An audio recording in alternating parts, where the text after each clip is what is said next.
November 20th, 2024. I'm Lindsay Reiser. Tonight, making his case, President-elect Donald Trump's pick for Attorney General Matt Gaetz meets with key Republican senators on Capitol Hill. This as a House Ethics Committee weighs whether to release its own report on him. President-elect Trump's cabinet picks all have one key quality in common: supreme loyalty to Donald Trump. We're going to vet all the nominees, not just Congressman Gaetz, and we're going to give them a chance to lay out their plans for the American people. Whatever information is out there will come out through this process, so just let the process play out. There was no agreement to release the report. That's all that I can say at this point. Let's get to the bottom line here. He does not want it to be made public, and there must be something in there. A Venezuelan man who is in the country illegally will spend the rest of his life in prison for the murder of Laken Riley. You could actually hear sobs in the courtroom when the judge delivered that guilty verdict. My parents will never be the same after losing their daughter in this tragic way. Vladimir Putin approved a change in Russia's nuclear doctrine yesterday, lowering the threshold for a nuclear strike. Another big move by the Biden administration to send anti-personnel mines to the region.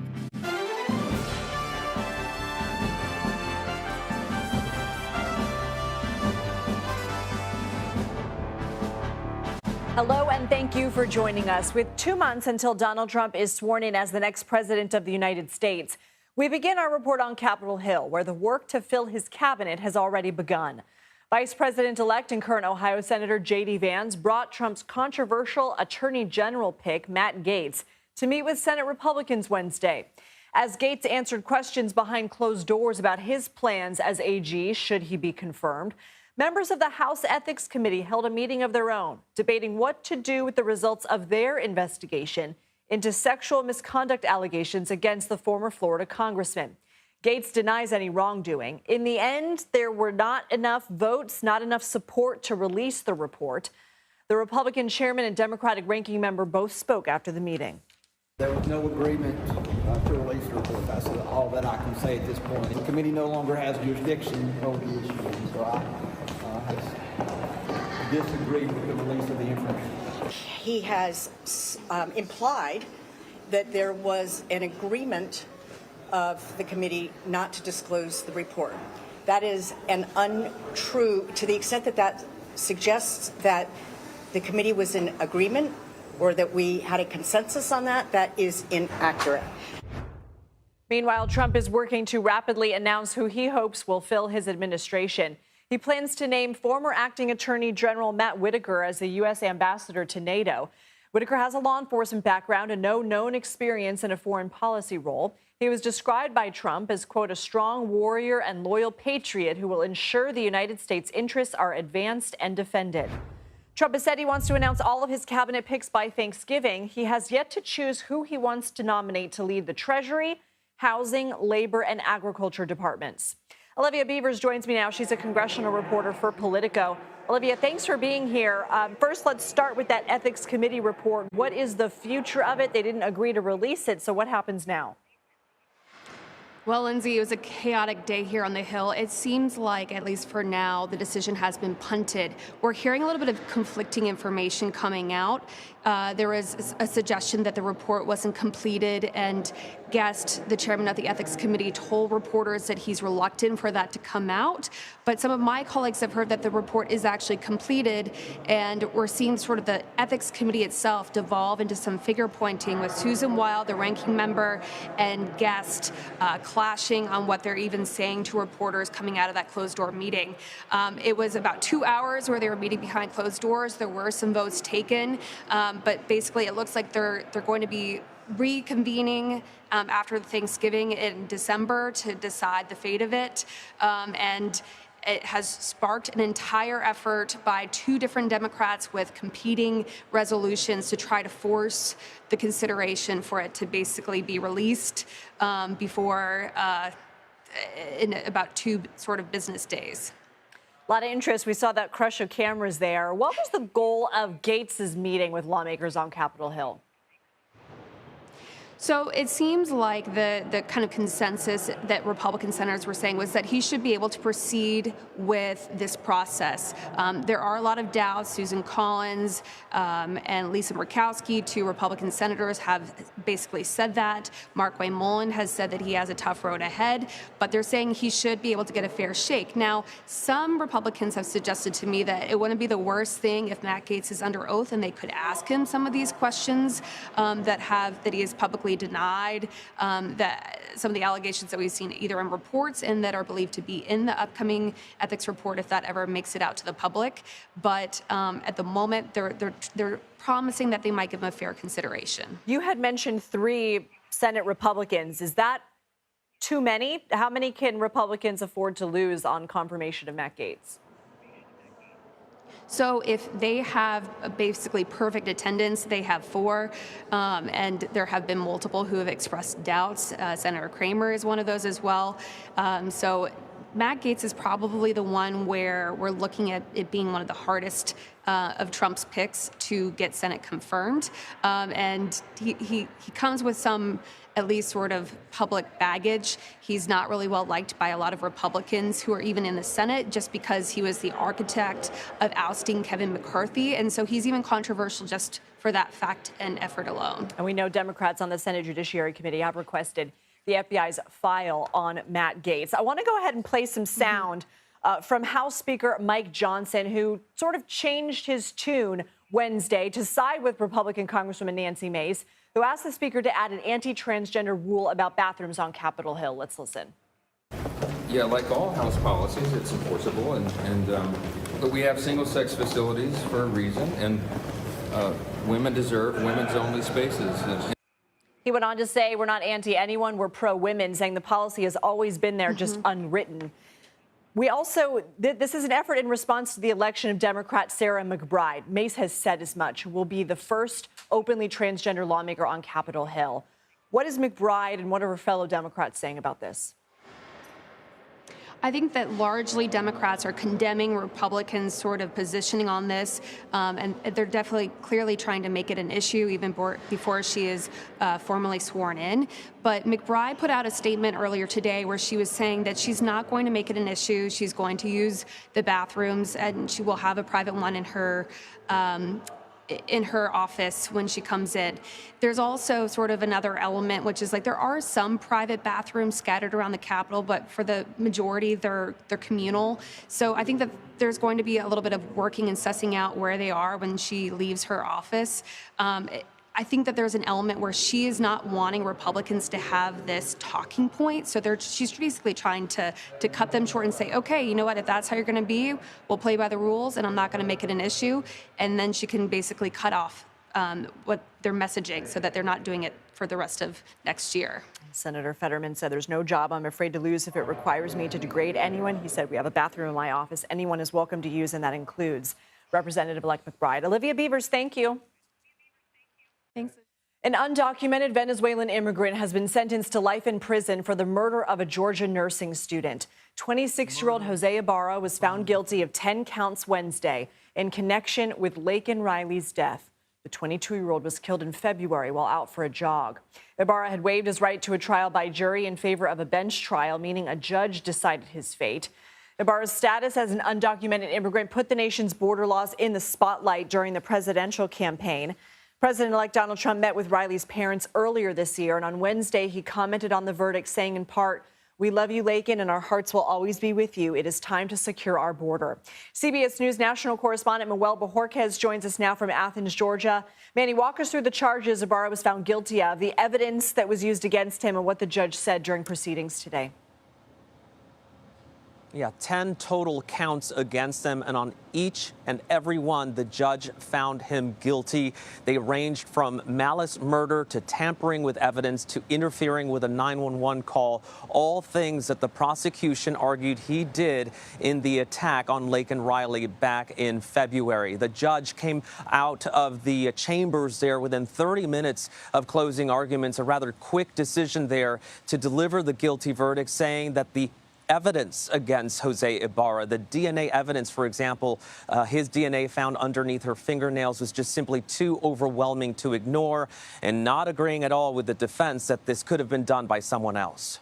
What was the reaction to the verdict and sentencing from Laken Riley's family?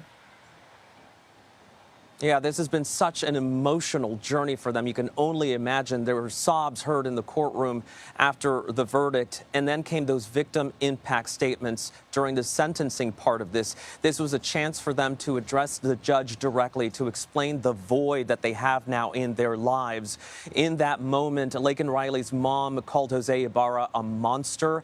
Her sister said she hated even being in the same room with him, and they were asking the judge to enforce what the maximum penalty is the prosecution was going for in this case, which was life in prison without parole. The judge very quickly said he agreed with that and sentenced him to that sentence, or to that penalty, I should say. Manuel Bojorquez, thank you.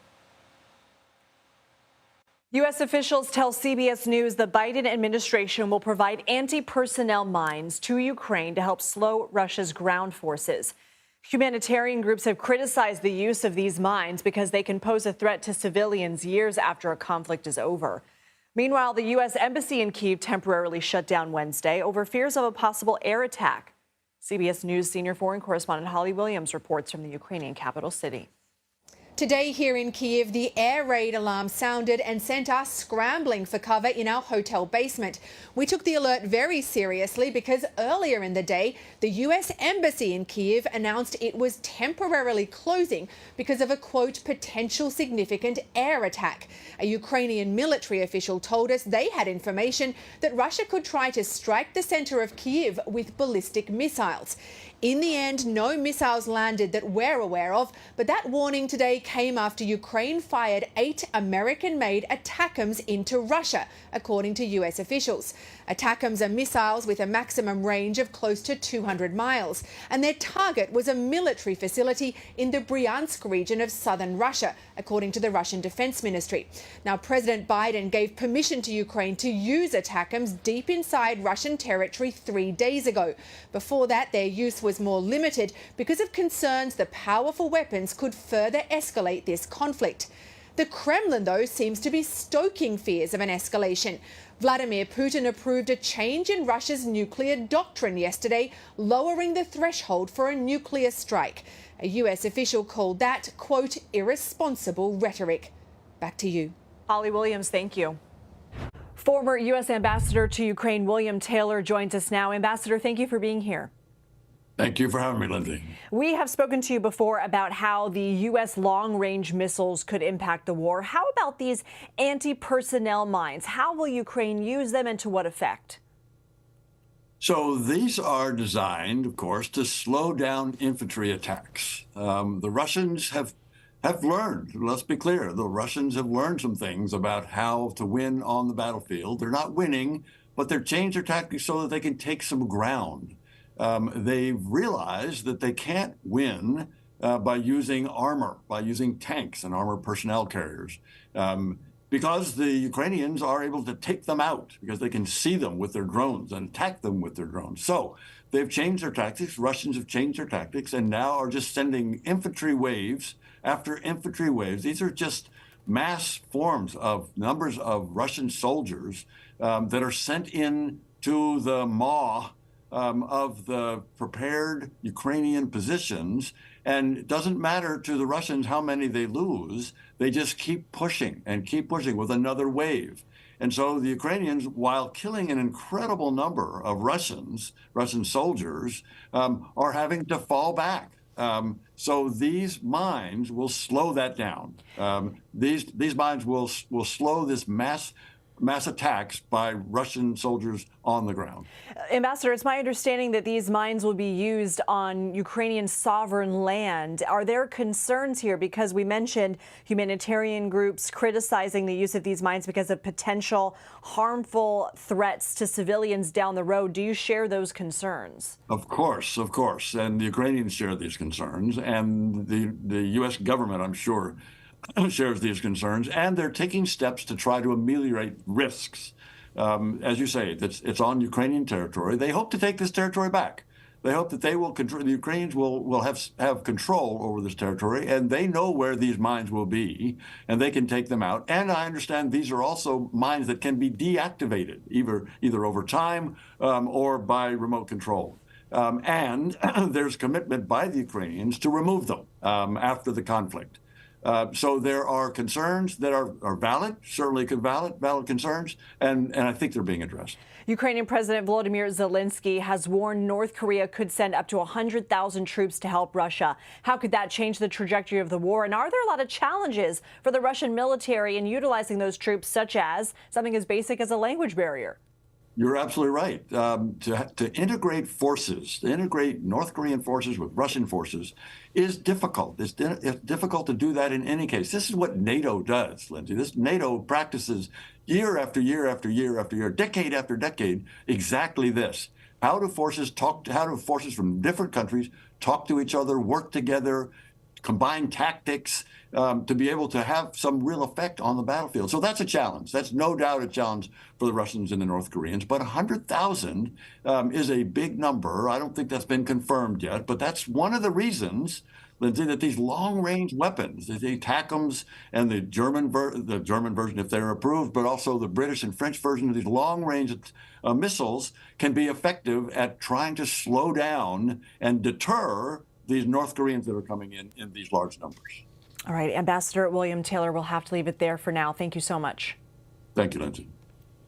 In 2021, the Rust movie set was the site of a fatal shooting.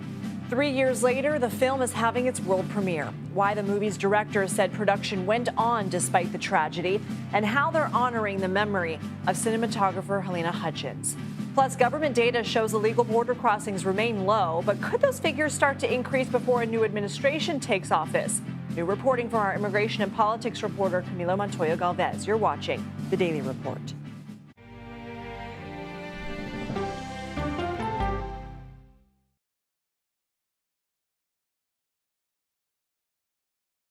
Come on, Julia. Oh, no. I will if you will. You go, gal. That's right. Let me see if you can find me. I want to make sure that my voice is heard, but also that I lift up other voices. You can't write a better script. Yeah, boy! It's gonna be a ride. We'll see you 7 o'clock sharp.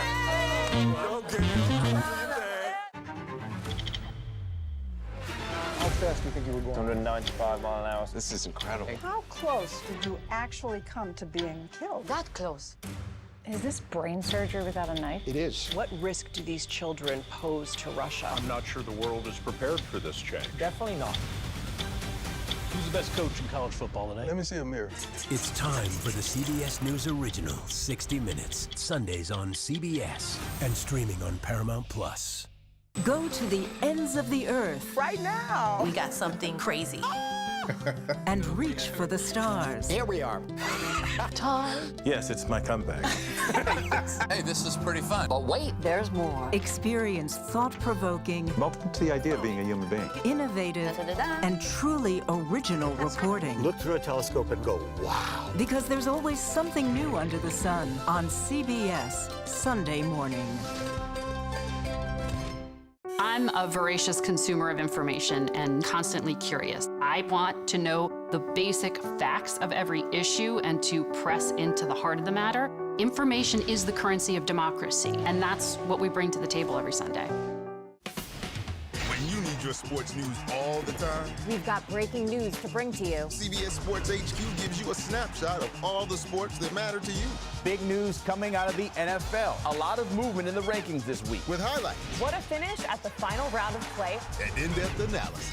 Can they three-peat? Tony Romo joins the conversation. What can you say about this game? When you need your sports in a snap, we're bringing you that breaking news right here on HQ. Find it on CBS Sports HQ. Streaming free anywhere you are. At this moment, terrorists could be plotting another attack. 9/11 triggered a counter-terrorist system that included a secret database. This person needs a closer look. A growing list of nearly 2 million people, including some Americans who say they're innocent. For 1 hour flight, I have to spend 6 hours to go and come back. CBS Reports explores the system, the people responsible for it, and those pushing for change. I'm not fighting against them. I'm fighting for them to do the right thing. The Watch List, now streaming on the free CBS News app. A CBS News investigation. People looking for love, finding their life savings gone. This could happen to anybody. And sometimes losing their lives. Anything for love. Now streaming on the free CBS News app. 2 people have died as a powerful storm known as a bomb cyclone moves through the northwestern U.S. Hundreds of thousands of residents remain without power in Washington, California, and Nevada. And Northern California and Southwest Oregon are now experiencing an atmospheric river, essentially a river in the sky. Those areas are expected to see heavy rain, possible snow, and mudslides throughout the rest of the week. CBS News correspondent Carter Evans is following things for us in Washington State. Carter, sounds like power is still out for a lot of people. What are conditions right now?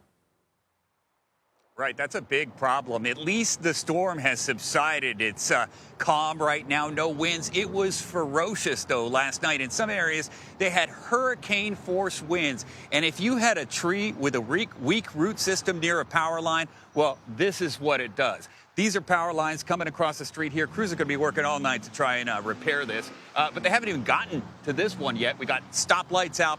Homes are dark throughout the area. Hundreds of thousands of people still without power. But here, this, mainly a wind event. Wow. How severe are the conditions expected to be in the West for the rest of the week?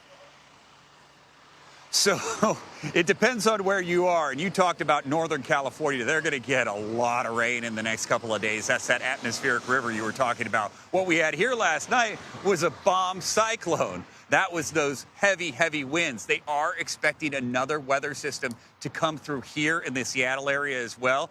They're preparing for it. They expect it not to be quite as bad as the last one, but they're still not going to be cleaned up from the first one. So they're going to have to take precautions as this next one comes through in the next couple of days. Okay, Carter Evans, thank you so much to you and your crew. Government data shows illegal migrant crossings at the southern border remained under 60,000 for the 4th consecutive month.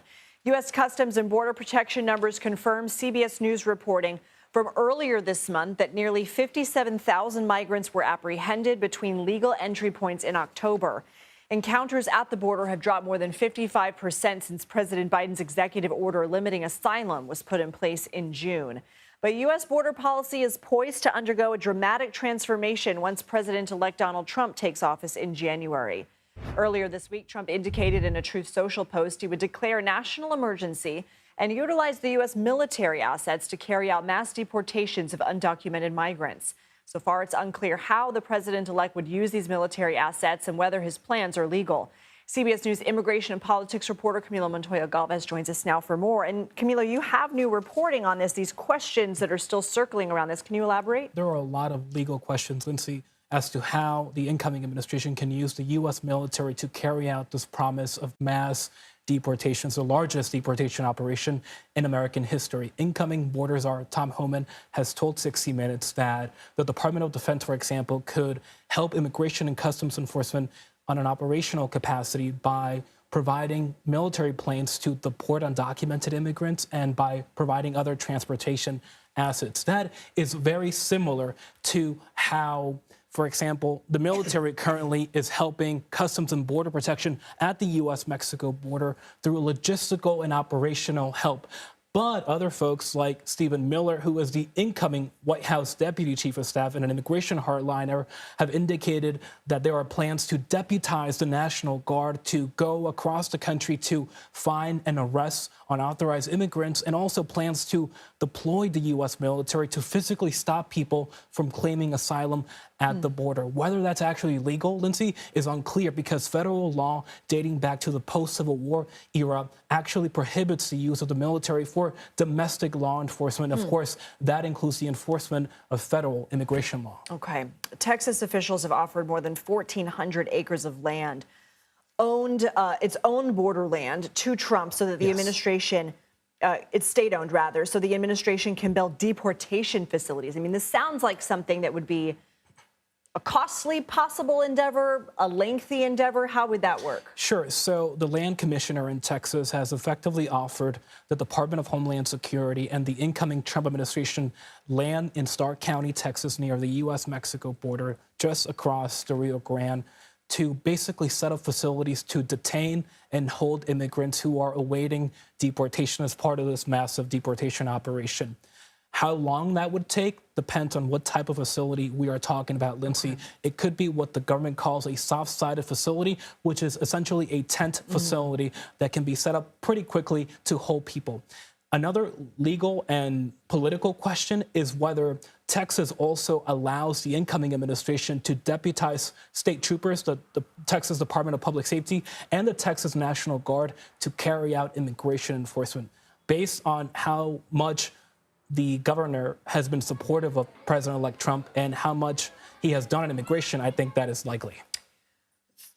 U.S. officials told you there could be a spike in illegal crossings between now, I guess, and inauguration. Why is that? Why do they feel that way? Well, they believe that many smugglers who control migration along the U.S.-Mexico border in many respects... Control meaning the message and the money. And the movement of people, too, the illicit movement of people. They will tell migrants that the time to cross is now before President-elect Trump takes office, because he will reinstate policies like the Remain in Mexico program that requires migrants to await their asylum hearings in Mexico on the other side of the U.S.-Mexico border, and that the incoming administration is going to make it much harder for asylum seekers and migrants to stay in the U.S. So far, that spike, we should note, has not materialized, Lindsay, but we still obviously have a couple weeks left. Okay, Camila Montoya Galvez, thank you.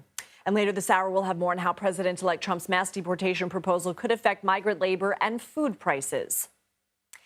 Senate Democrats want to approve President Biden's outstanding judicial picks before he leaves office, but Donald Trump and the Republican Party are pushing back.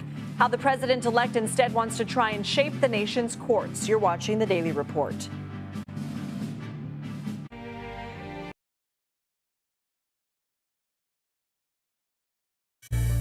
An original documentary from CBS reports. It was genocide, a deliberate effort by the United States government to eliminate the food source that was relied upon by Native American tribes. American bison were slaughtered and Native Americans displaced. And that's how tribes were subjugated to reservations and our lands were taken. But now, through conservation efforts at Yellowstone, Buffalo provided everything that we needed. Now they need help. a herd grows. We need to step up and help them. And a culture is reborn. When the buffalo return and come back, that's when our tribe will begin to heal. Yellowstone Bison Revival, now streaming on the free CBS News app.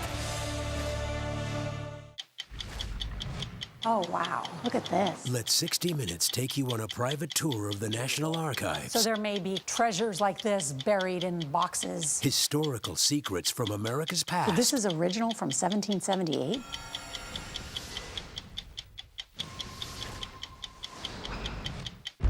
This case. It's like a screenplay, something straight out of Hollywood. But it's not fiction. It's 48 hours. Human remains found this week. 4 families shattered. There's no physical evidence. The mystery would haunt investigators for years. There's some questions that have to be asked and need to be answered. Like a John Grisham novel. A gripping true crime original. 48 hours. Now streaming on the free CBS News app. When you wake up in the morning, we want to be your go-to team. On our places. Bright, shiny faces.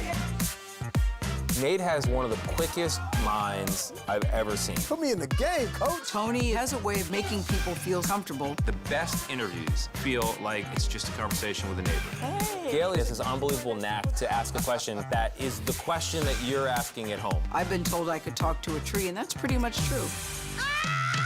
I don't go to work in the morning.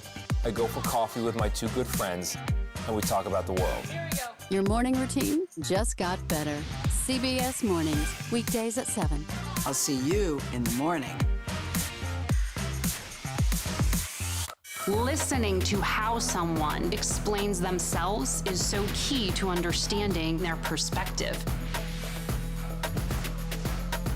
The grief of losing a child is immense. You can't breathe. After decades of the war on drugs, things have only gotten worse. Every shipment of fentanyl is a ticking time bomb. 50 times more powerful than heroin. CBS Reports goes deep into Mexico. What is your role in the Sinaloa cartel? To find out why the cartels keep getting stronger and wealthier. This is a war, but we're not fighting it. Our citizens are dying. Funding Cartels, now streaming on the free CBS News app. Welcome back to the Daily Report. I'm Lindsay Reiser. Here are some additions to our top stories. 2 Georgia election workers defamed by former New York City Mayor Rudy Giuliani are seeking more penalties, claiming he is continuing to spread lies about them. The women are asking the judge to hold Giuliani in contempt and impose sanctions. Giuliani was ordered to pay them $148 million last year for accusing them of ballot tampering. A representative for Giuliani says this is an attack on his freedom of speech. InfoWars founder Alex Jones is suing the parent company of satirical news outlet The Onion and Sandy Hook families over an auction deal to sell his far-right conspiracy site. Jones's attorneys claim the bid was illegitimate and that the new owner plans to misuse his intellectual property. The Onion has said it plans to revamp InfoWars as satire. The former bandmates of One Direction star Liam Payne attended his funeral in England Wednesday. The 31-year-old singer died last month after falling off a hotel balcony in Argentina. The 4 bandmates released a joint statement shortly after, saying they are completely devastated. 3 people have been charged in connection with Payne's death. In recent years, we have seen how federal courts play a critical role in politically charged issues, from reproductive health to student loan forgiveness and immigration. With only 2 months left of his administration, time is running out for President Biden to put his final stamp on the judiciary. There are currently 44 judicial vacancies, and 14 of the president's nominees are awaiting Senate approval. Majority Leader Chuck Schumer has said Democrats will confirm as many judges as they can. But there are reports incoming Majority Leader John Thune may try to slow the process. President-elect Donald Trump also posted on his Truth Social platform in part, Republican senators need to show up and hold the line. No more judges confirmed before Inauguration Day. The White House responded Tuesday, saying in part, during the equivalent time under the Trump administration, Senator John Thune forcefully argued that continuing to confirm President Trump's judicial nominees should be a, quote, top priority. Jess Braven joins us now. He's a Supreme Court correspondent for the Wall Street Journal. Jess, thanks for being here. Democrats control the Senate until early January. How many of these 44 vacancies can they realistically fill? And how much power do Republicans have to stop any in that time? Well, it all depends, to answer your last question first, Lindsay, it depends on who shows up on the Senate floor. I mean, this is really ends up being a counting noses game. If the Democrats all stick together and show up, especially with Vice President Harris there to break ties, if there were one, they can confirm most of these nominees. Republicans likewise have to stick together if they want to have a chance of stopping them. And there's been some criticism on the Republican side that some senators, including J.D. Vance, haven't always been there to vote no on the Democratic nominees. Is there enough time, given the holidays, given the other issues before Senate lawmakers, that they could actually confirm 44 plus the 17 before Inauguration Day? Well, the Republicans have been complaining that the Democrats are focusing on confirming judges instead of doing other things like passing the defense bill and so on. But yeah, I think that there are no illusions now about the judicial branch as an important pillar of power in Washington. The sense that this was somehow apart from politics has totally vanished from the Capitol. And senators treat federal judgeships as a political prize that they can award while they have the power to do it. Certainly, Republicans have not been shy about doing that, as the White House said during an equivalent period 4 years ago. And the Democrats, who were maybe a little slower on the uptake about this issue, now are determined to get as many people in as possible. And of course, once the Republicans take control of all of Congress and the White House next year, the courts are going to be really one of very few avenues where the Democrats have a chance of stopping policies that they think are legally questionable. Jess, last month before the election, you co-wrote an article with the headline, Trump loyalists push for a combative slate of new judges. What do we know about the types of judges he's looking at, and what is the long-term effect of judges and cabinet picks put in place by Trump who might be even further right than we've seen in the past? Well, during the first Trump administration, there was a real variety of the kind of people that the then and future president put on the bench. Some were real firebrands who have done quite extraordinary things, like revoking the FDA approval of mifepristone, the abortion medication. Others, however, had very solid credentials, very and much more, I would say, kind of mainstream type of background, and have produced, fairly, rigorous opinions and are quite respected down the line. So there was a variety of Trump appointees who passed the vetting by conservative legal organizations and got on the bench. This time around, though, with Trump's ambitions being much sharper than perhaps they were in the first term, some of his loyalists are saying, let's go for the firebrands, the people who have demonstrated not simply excellence in their legal preparation or academic background, but actually to prioritize their commitment to the agenda of the Trump administration. That was discussed actually at the Federalist Society convention last week, where a lot of the conservative legal movement's leaders gathered here in Washington, D.C. So there is likely to be a push for people on the bench who are not simply conservatives who are respected and can be expected to follow the legal methods that people like Justice Antonin Scalia championed, but also are likely to be sympathetic to very aggressive efforts by the Trump administration to push its legal agenda forward. The problem that he may face, though, is that the Democrats are determined to leave as few vacancies as possible on the federal bench. So that bench might not change that much. He might not have the opportunity to appoint as many judges as he would like. And we know that the members of the Supreme Court, none of them, as far as we know, have any plans of going anywhere. So Trump may have less of an opportunity to shape the bench in his second term, even if his ambitions are greater than he did the first time around. All right, Jess Braven, we'll have to see what happens between now and January. Thank you so much.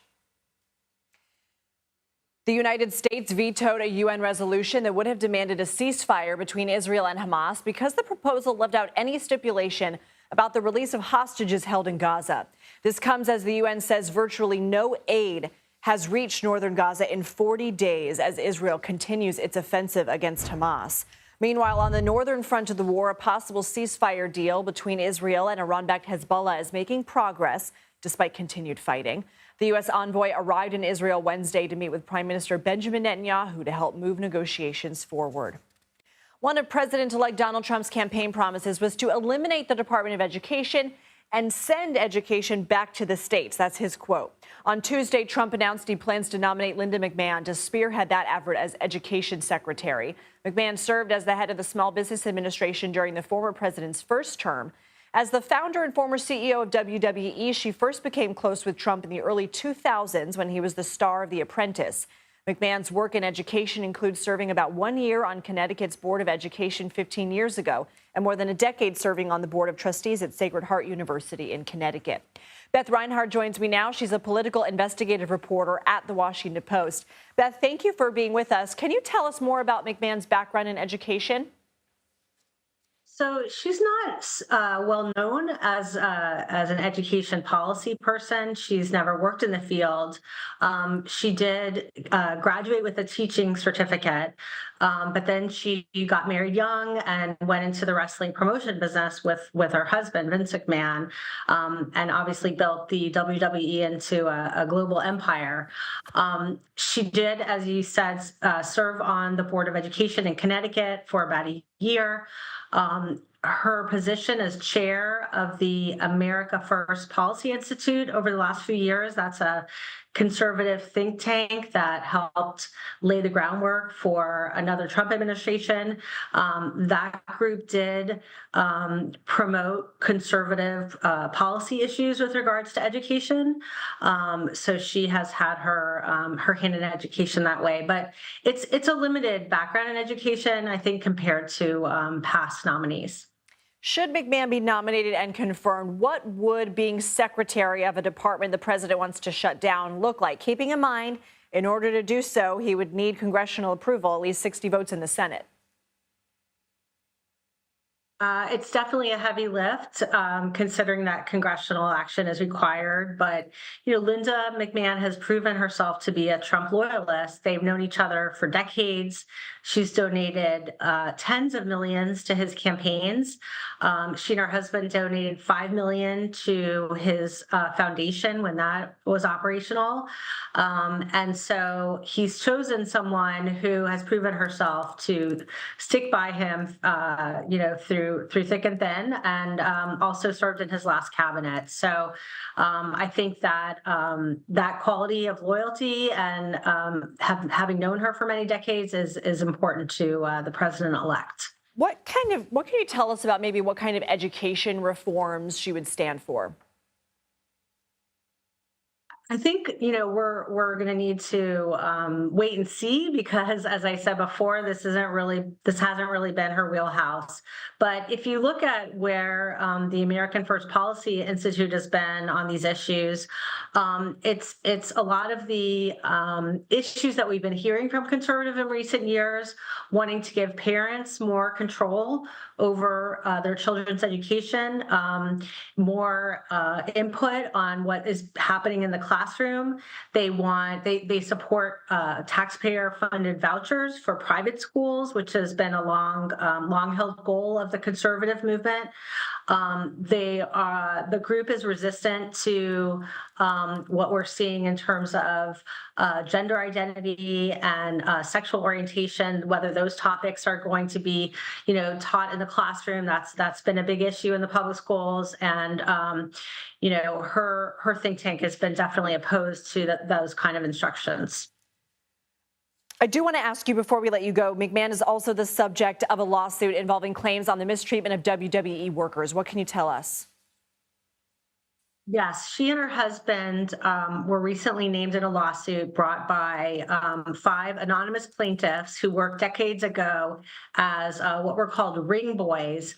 These were young teenagers who were enthralled by WWE and just wanted to get up close to the events and would help set up the rings. And they alleged that over the years, 3 other high-ranking WWE officials sexually harassed them, molested them, and that they claim the McMahons were aware of this and didn't do enough to stop it. These claims have been circulating for a long time. No one has ever been criminally charged in the matter. The FBI at one point did look into this, but no one at the time came forward according to their investigation. Okay. Beth Reinhardt, thank you for your time. Thanks. Alec Baldwin's film Rust premiered at a film festival in Poland Wednesday, more than 3 years after cinematographer Helena Hutchins was killed on set. Hutchins died in 2021 after a gun Baldwin pointed at her went off. CBS News foreign correspondent Chris Livesay reports. Chris? Well, this was supposed to be a career milestone for director Joel Souza, getting to make a gritty Western with none other than a Hollywood legend like Alec Baldwin. It's about a young boy who accidentally shoots and kills a man.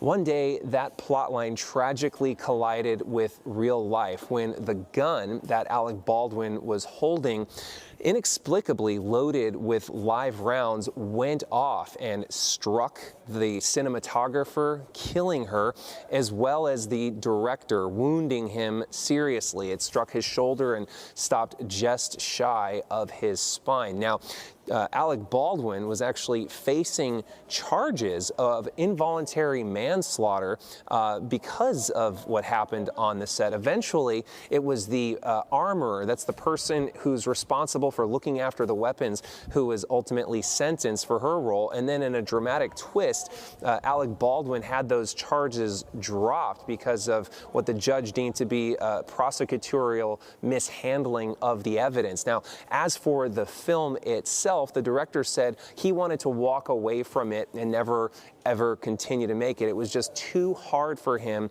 to do. However, he didn't want that work to fall into obscurity. He wanted the cinematographer's husband and son to see the last work that she did. So they picked up where they left off, and they managed to finish this movie here in Toruń, Poland, and not just celebrate the film itself and give it new life, but to, more than anything, celebrate the life of the cinematographer. Back to you. Chris Livesay, thank you. President-elect Trump has vowed to crack down on illegal immigration. How his potential plans could have an impact on the nation's food industry and the prices you pay at the grocery store. You're watching The Daily Report.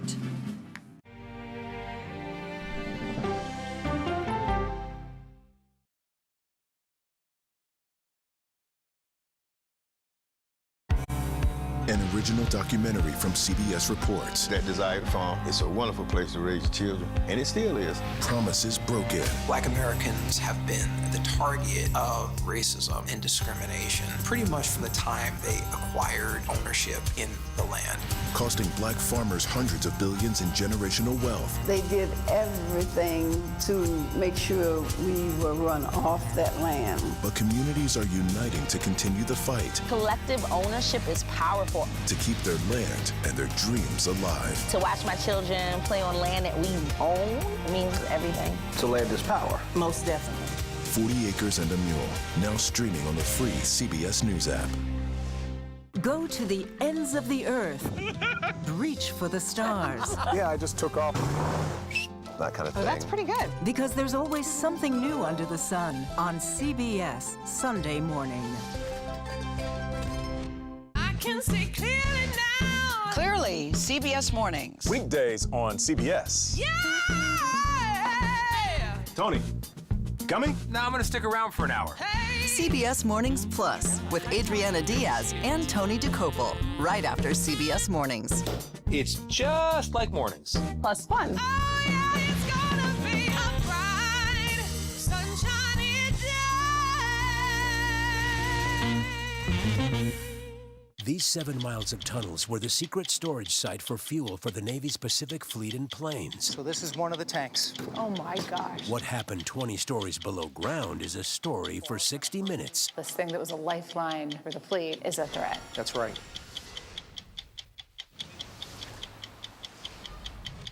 I'm Erin Moriarty of 48 Hours, and of all the cases I've covered, this is the one that troubles me most. Listen to Murder in the Orange Grove, the troubled case against Crosley Green, wherever you get your podcasts.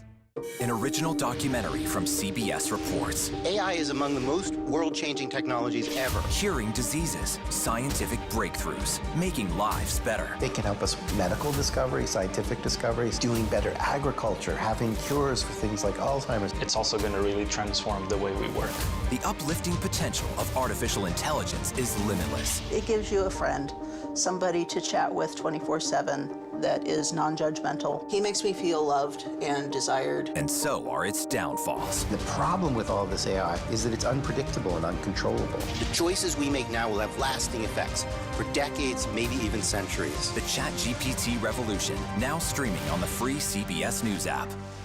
Sunday morning, a visit with the Wayans at Papa's house, plus affairs of state with the diplomat, and in praise of pigeons. Listen for the trumpet. We've been reporting President-elect Trump has confirmed he plans to address illegal immigration in the U.S. through a mass deportation program. Under this plan, Trump has said he would declare a national emergency and use military assets to deport undocumented immigrants. Pentagon spokeswoman Sabrina Singh called this, quote, hypothetical, and added the plan would need to be heavily vetted before being implemented. But it could have major implications for the American food industry, which relies heavily on migrant labor. The Department of Agriculture says between 2018 and 2020, more than 40% of hired crop farm workers lacked legal immigration status. For more, let's bring in CBS News Money Watch correspondent Kelly O'Grady. Kelly, would mass deportations affect our food supply, and what foods would be impacted? How quickly would those effects be felt? Yeah, so the simple answer is likely yes. So look, undocumented workers, they make up a significant portion of the agriculture industry. The research that I've been doing, the estimates are anywhere from 40 to 50% of farm workers. So if you think about it, you decrease that labor supply. You can't get U.S. citizens to fill those roles because they're very strenuous, they're low paying. You're going to have a decrease in your food supply. What does that mean?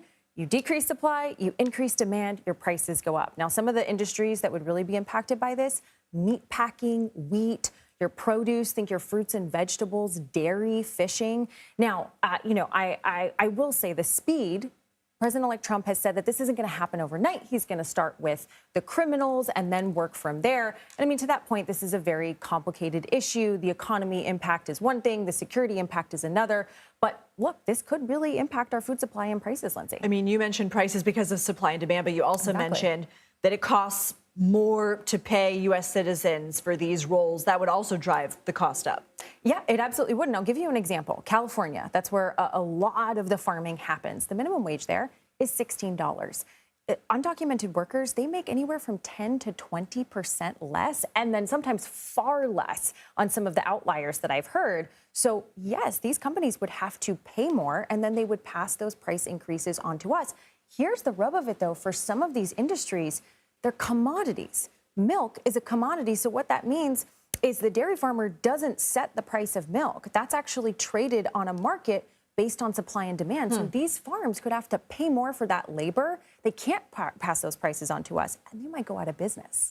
I got to be quick with you on this last one, but you report that proposed mass deportations could cause inflation, but also drive up innovation. Can you explain that? Autonomous farming. So think about robots picking your fruit, autonomous trucks seeding the fields. I actually talked to a vineyard. They said, look, we tried to get people to pick our grapes for $30 an hour.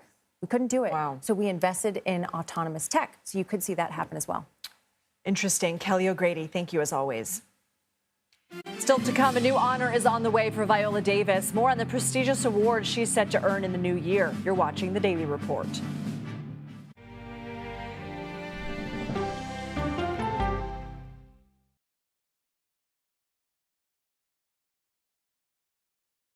Go to the ends of the earth. Right now. We got something crazy. And reach for the stars. Here we are. Time. Yes, it's my comeback. Hey, this is pretty fun. But wait, there's more. Experience thought-provoking, I'm open to the idea of being a human being. innovative, and truly original reporting. Look through a telescope and go, wow. Because there's always something new under the sun on CBS Sunday morning. At this moment, terrorists could be plotting another attack. 9/11 triggered a counter-terrorist system that included a secret database. This person needs a closer look. A growing list of nearly 2 million people, including some Americans who say they're innocent. For 1 hour flight, I have to spend 6 hours to go and come back. CBS Reports explores the system, the people responsible for it, and those pushing for change. I'm not fighting against them. I'm fighting for them to do the right thing. The Watch List, now streaming on the free CBS News app. Don't miss true crime anytime you want, anywhere you go. With the 48 Hours podcast. Real crimes, real lives, real justice. There's some questions that have to be asked and need to be answered. Listen to 48 Hours on Apple Podcasts. An original documentary from CBS Reports. Imagine yourself in Manhattan with no police, no army, no mayor. The people of Haiti stare down poverty, corruption, natural disasters, and violence. 90% of the guns that are used by gangs in Haiti are American guns. But with an unbreakable spirit and eternal optimism. There are days where I cry, but we can't be discouraged. We still believe in Haiti. They're still able to look ahead with hope. Haiti is on the brink of transformation, a radical shift. Nations are coming together and saying things must change. Fighting for Haiti, now streaming on the free CBS News app. Hey there, welcome to The Uplift. I thought she was a groom, and I stepped back and I went, oh, you're the queen. She's gonna be with me every instant that I'm alive. I just wanted to see if you'd go to Disneyland with me today. I look over at him and he's smiling. I'm gonna remember that the rest of my life. They told us when he was gonna be born, he was only gonna live for 30 minutes. It's really a miracle that he's with us today. The Uplift, stream now on the free CBS News app. When you wake up in the morning, we want to be your go-to team. On our places, bright shiny faces. I don't go to work in the morning. I go for coffee with my 2 good friends, and we talk about the world. Your morning routine just got better. CBS Mornings. A CBS News investigation. people looking for love, finding their life savings gone, This could happen to anybody. and sometimes losing their lives. Anything for love. Now streaming on the free CBS News app.